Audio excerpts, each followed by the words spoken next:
باشد طواف کنم به کعبه، چشم گریان دل نالان بگردیم، لبیک گویم کنیم حق را ستایش، اخوت داشته با یک جان بگردیم، چی خوش باشد که با مولوی صاحب ما چند چهار برادر میخواستیم که بریم حج بریم دیگه، چی آمادگی بگیریم به خاطر این حج دیگه میخوایم که بریم مثال بخیر. بسم الله الرحمن الرحیم. هر انسان مسلمان که میخوایم حج بره باید 4 آمادگی بگیری. اول آمادگی ایمانی بگیری، دوم آمادگی اخلاقی بگیری، سوم آمادگی مالی بگیری، چهارمش آمادگی علمی. یعنی 4 آمادگی. شما همین 4 چیزا باید خدا آماده بذاره. آمادگی ایمانی است که آجی اول وقتی که قصد میکنه که به بیت الله شریف بره، باید از نگاه ایمانی خدا تقویت بکند، عقیده توحید، عبادت، اگر گناه ها کرده از گناه های خود توبه بکنه، از اشتباهاتی که کرده از توبه بکنه و به بارگاه الله رجوع بکنه، زیاد توبه بکنه و ایمان خدا پخته بسازه. همچنان وقتی که مسائل شخصی خدا توبه کرد و از او خلاص شد، درباره حقوق مردم اگر پیسه کسی خورده یا دین کسی بالایش است یا کدام وقت رشوت گرفته یا هر حقی که از مردم ضایع کرده، پول باشه مال باشه، ایره باید ببره و آدم پشت دروازه را تق تق بکنه و برش بگه که برادر اینی پولت یا اینی دینت یا اینی حقت، ایره تسلیم شو.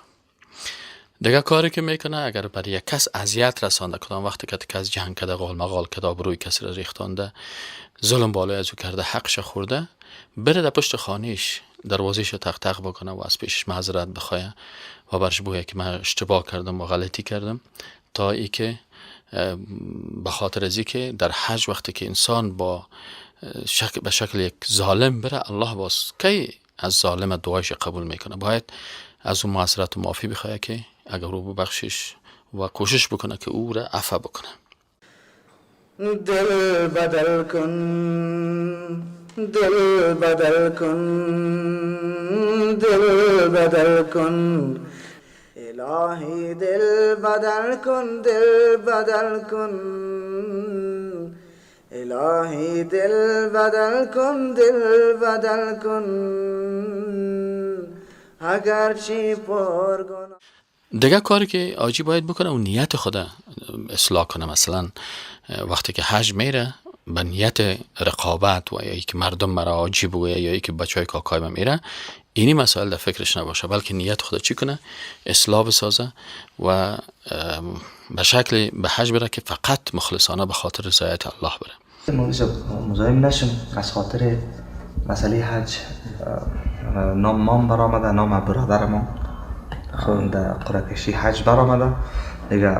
خوب شدمی الحمدلله شد. یعنی مردمای ضعیف و بینام و بینشان یادم منطقه ما همین اودر زده کلگی حج رفته، یک ماه مونده بودیم. همین هر وقت که می آدم وارم میبینه چیز باز خودستانم حالت کشفش و ختم و گپایی که میگیرن چه قسم آدم بخی کم میه. دیگه الحمدلله خوب شد. باز میخواستم باشه خودتان مشوره کنم که چه قسم بریم، چی بخریم، که خود از اینجا چی بریم، از اینجا چی بیاریم. الله متعال میفرماید اعوذ بالله من الشیطان الرجیم بسم الله الرحمن الرحیم و ما امروا الا ليعبدوا الله مخلصین له الدین. مامور کرده نشده بودن اینمی اقوام سابقه که مسلمانان بودن، یعنی امتهای دیگه، مگر به این مامور شده بودن که عبادت یک الله را بکنه و نظام کلیش خالص برای الله بگردانه. از همون خاطر ما مامور شدیم، ما به می مامور شدیم که عبادت خاص برای الله متعال بسازیم. اگر او نماز است، اگر روزه است، اگر حج است. یکی از جمله دسایس شیطان امیسته که یک تعداد مردم ما شیطان میگیره امی عبادت عظیمش برباد و هلاک میسازه و امی نظر در پیش خود میگیره که من میرم مردم برای ماجیسه بگویه، یا من میرم به خاطر که او درزادا رفته، یا من میرم که باش کشوفشم بالا شوه. این عبادت به نزد الله متعال مقبول نیست. و دیگه از مسائل امی سیالی کردن و میمانی های اضافی و مصارف بیجا و از این گپا اجتناب بکنم.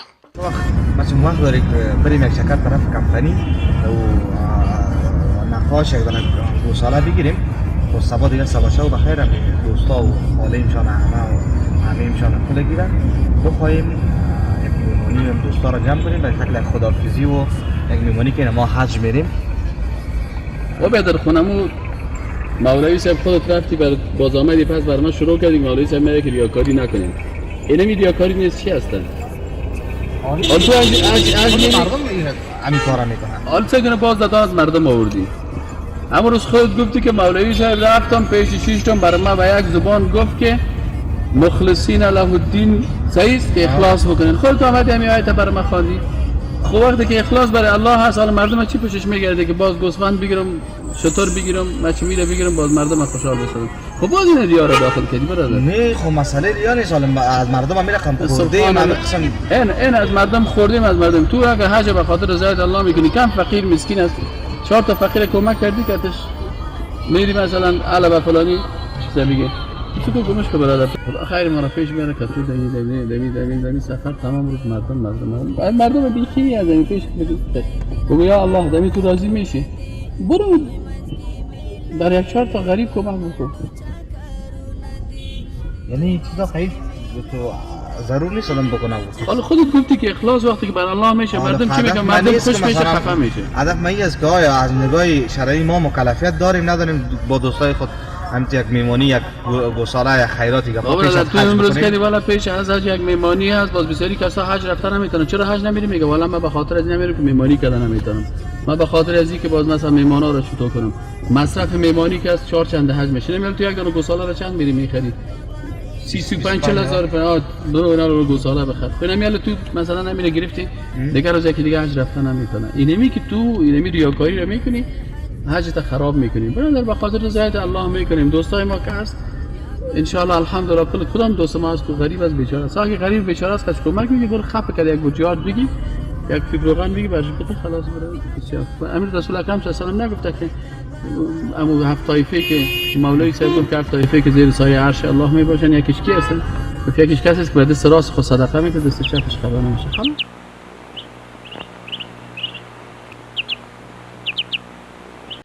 دوم آمادگی علمی هست. آجی که کسی که قصد میکنه که چون در اسلام چیزی که یک عمل یا عبادت تقاضا میکنه فهمیدن احکام از او فرایضش واجباتش سنتاش مستحباتش هم بالاش لازم است. پس حاجی باید یعنی فرایض حج واجبات حج سنتای حج مستحبات حج مکروهات و حتی چیزایی که بدعت‌های حج از درباره کل از این معلومات حاصل بکنه که نشه که در این بلاها مبتلا شود. بسم الله الرحمن الرحیم. فرایض حج 4 چیز است. یکی وقوف در عرفات است، احرام است و طواف خانه کعبه است. طواف فرضی البته. و سعی بین صفا و مروه که سعی بین صفا و مروه اختلافی است. حج البته 3 تاشو میخوام که بیان کنم که بستن احرام قبل از میقات است که زمان که پیش از اینکه از میقات بگذریم باید احرام خود بسته کنیم. اگر نه که بسته نکنیم واجب ترک میشه و میتونیم فرض بگیریم. دومش شب بودن در مینا میباشه و سومش هم از واجبات حج بودن در عرفات تا غروب. البته بودن در عرفات توقف کردن فرض است و تا غروب آفتاب تا شام بودن واجب است. الرحمن الرحیم. از واجبات حج 4مش که از وقوف در مزدلفه است، 5مش جمرات سگانه است و 6مش هم حلق یا قصر است. الهی دل بدل کن دل بدل کن الهی دل بدل کن دل بدل کن اگر چی پر گناهم دل بدل کن.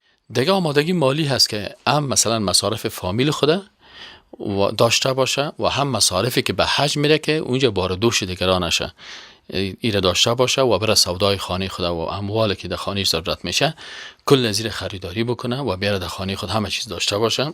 هم مصارفی پای خانه خود و هم دیگه مصارف دیگه که مثلا ضرورت هایی که در اونجا داره کمربند، بکس، احرام، چبلق، لباس، هر چیزی که اونجا ضرورت هست و کلش بر خود آماده داشته باشه، آماده بکنه که وقت حرکت میکنه کل چیزا رو داشته باشه که اونجا باز محتاج نشه.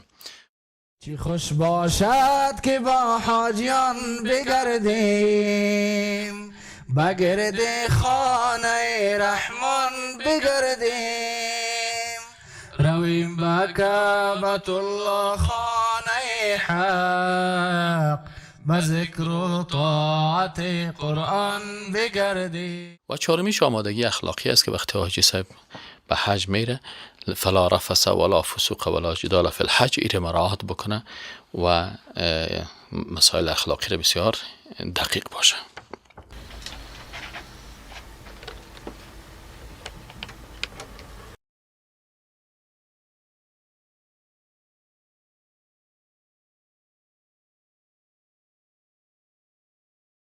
رفث ولا فسوق ولا جدال فی الحج. رفث چی را میگن؟ رفثی است که این مسائل تعلق میگیره به مسائل اخلاقی، یعنی فلا رفث ولا فسوق ولا جدال فی الحج. رفث چی را میگن؟ استخدام کلمات شهوت آمیز، حتی شوهر که به خانم خود میگه یا خانم برای شوهر میگه، یک انسان کلماتی که دو چیزی از شهوت و ایگپا باشه. ولا فسوق و همچنان کلمات فاسقانه، حرکات فاسقانه، مثلا دروغ، غیبت، مذاق بی جای، گپای بی جای، سخنای بی جای، اینه نگویم. ولا جدال و مجادله و گفتگو و قال مقال و جنگ و ایگپا. پس آمادگی اخلاقی چی است؟ که انسان الفاظ خود کنترل بکنه و اعمال خود کنترل بکنه و من حیث یک انسان با اخلاق تمام چشم خود کنترل بکنه. یک حاجی هست مثلا حج میره، متاسفانه در اتاقی که برش هتل داده میشه اونجا تلویزیون است، قرار 6 فیلم هندی سیل میکنه. یعنی از نگاه اخلاقی برازی که خوب است که تو در حرم شریف فیلم سیل میکنی. بعضی کسا غیبت میکنن، قال مقال میکنن، تیلگکان میکنن.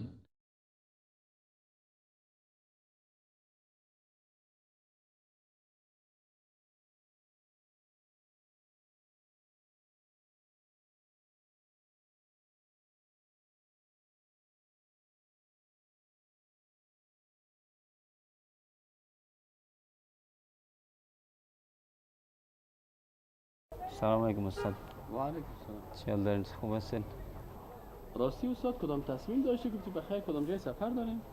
بله استاد، ما بسیار وقت میشه که تقریبا چندین سال میشه با بسیار سختی خیلی پیسه جمع کردم، گفتم که برم بخیر به سفر حج دیگه. انشالله پلان دارم که فامیلم بخیر ببرم، امروز خود اشتکارم ببرم که باز خوب است که از همین خوردی چیز شوند، حاجی شوند بخیر. مثل بعضی کسا که از وقت میرن حج باز حاجی میشن، مردم هم حاجی بگه حج ما هم شوه بخیر. خب استاد چی فرق میکنه که آدم اشتکارم هم رای خود ببره؟ حالا مردم افغانستان خواهی قسم بسیاری همه تو تصور میکنن که باید تفلک ها را ببریم یا مثلا خودتان برین و بسیاری وقتها مصارف خانه تان هم میگی که ندارم، وضعیت زندگی تان بر من معلوم است. اول حج خود سر شما آیا فرض است که شما سر خود به زور حج فرض میکنید؟ مثلا مصارف اولادت، مصارف فامیل، مصارف خانواده و بازی طفلا مثلا وقتی که شما را میبرین کتتان حج، این خب بیچاره طفلا اول سر از جا فرض نیست، چون یکی از شرایط فرضیت حج بلوغ است یا بالغ نیستن و اگر یا احیانا یا رو ببرین هم بعد از اینکه شما پس مثلا از چیز مین از حج بیاین یا مثلا این کلان شوه بازی که حج از اینا خود نشد دیگه. اینا باز ضرورت به این دارن که اگر وقت بالغ میشن باز امکانات داشته باشن خودشان حج برن. و دیگه مشکلش است که وقتی همین اطفال مردم میبرن بسیار مزاحمت ایجاد میکنه، بسیاری وقتا در وقت نماز گریه میکنن، بسیاری وقتا یا ضرورت به تشناب میباشه، یعنی مشکلات هم داشته باشن.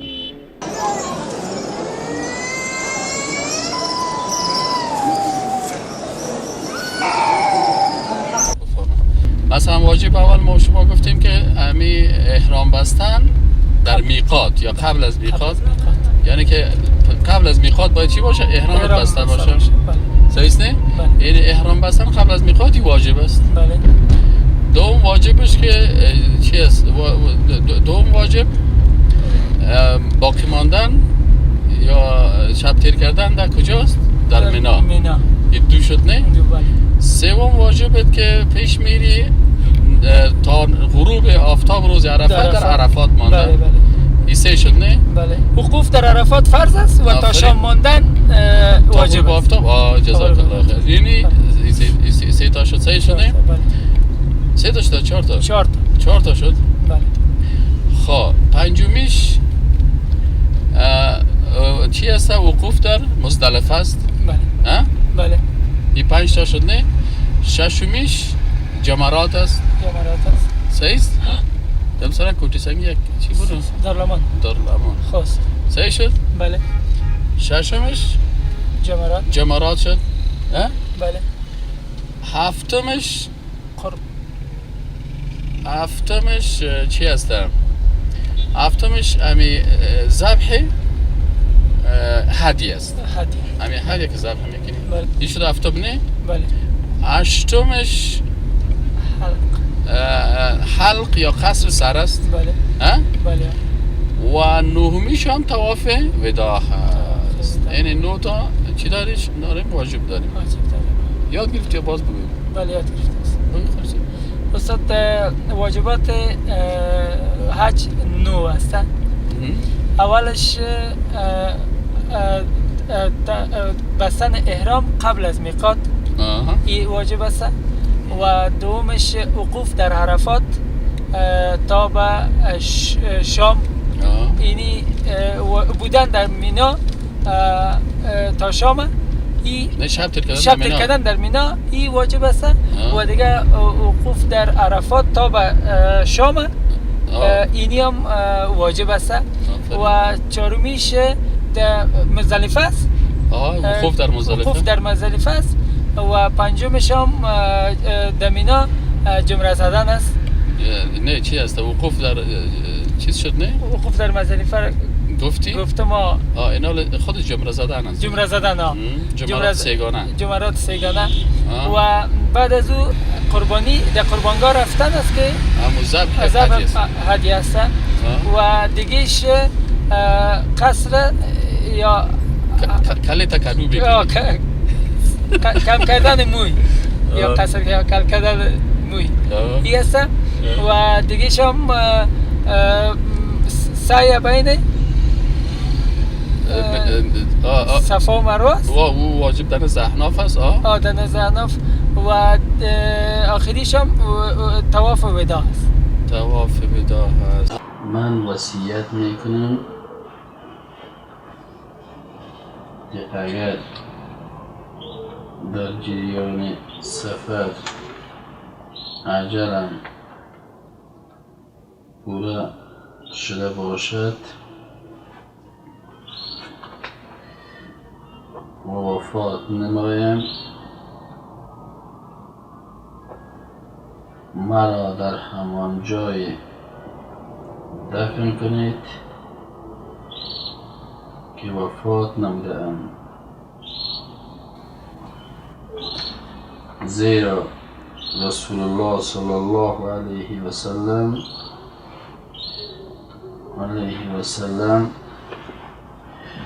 رسول الله صلی الله علیه و سلم از مکه بود، وقتی در مدینه منوره وفات یافت او را به زادگاهش نبردند، زیرا این عمل کدام اساس اسلامی ندارد.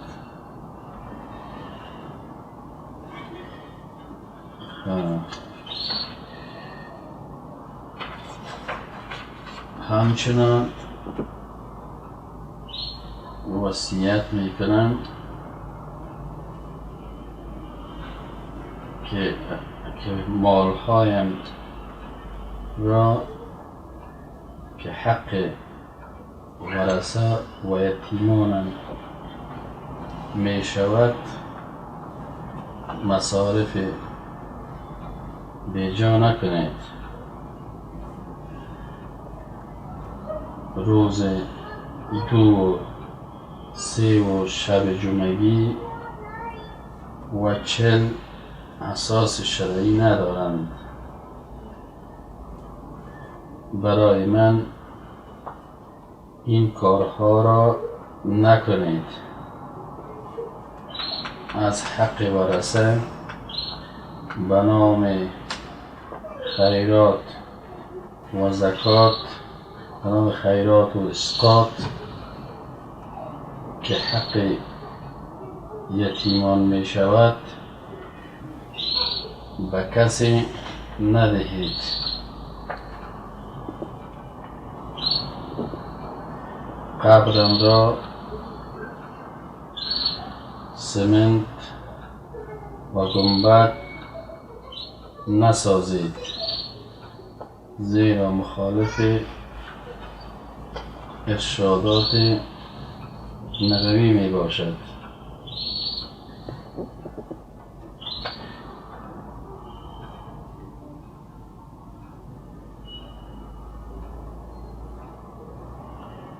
اگر کسی مرا دوست دارد کتابهایم را چاپ کند و بین مسلمانان تقسیم نماید.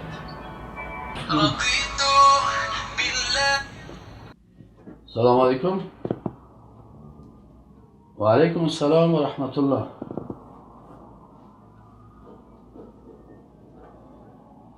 بله، صبح بخیر حرکت است. مبارک باشه، مبارک باشه انشاءالله. الهی دل